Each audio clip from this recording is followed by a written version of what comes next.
Hi all, இது ஜெனியின் உலகம். இன்றைக்கி என்னோட லஞ்ச் என்னன்னு பார்க்கலாம். சாதம், சூடான சாதம், அதுக்கப்புறம் காலையில் வச்ச புடலங்காய்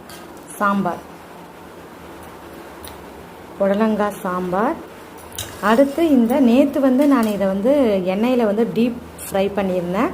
இன்றைக்கி தோசை சட்டியில் போட்டு அப்படியே வறுவல் மாதிரி பண்ணியாச்சு. இதுதான் இன்றைக்கி என்னுடைய லஞ்சு. நீங்கள் என்ன சாப்பிட்டீங்க அப்படின்னு சொல்லி எனக்கு கமெண்ட்டில் சொல்லுங்கள். இன்றைக்கி நான் ஜூஸ் எதுவும் எடுத்துக்கல, அதுக்கு பதிலாக ட்ராகன் ஃப்ரூட் தான் நான் எடுத்துக்க போகிறேன்.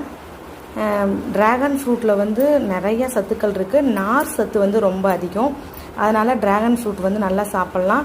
இது பசிக்கு சாப்பிட்டோமா நல்லா ஃபில்லிங்காக இருக்கும், ரொம்ப நேரம் பசி இருக்காது. அதனால் இன்றைக்கி என்னோடய லஞ்ச் இதுதான். தேங்க்ஸ் ஃபார் வாட்சிங்.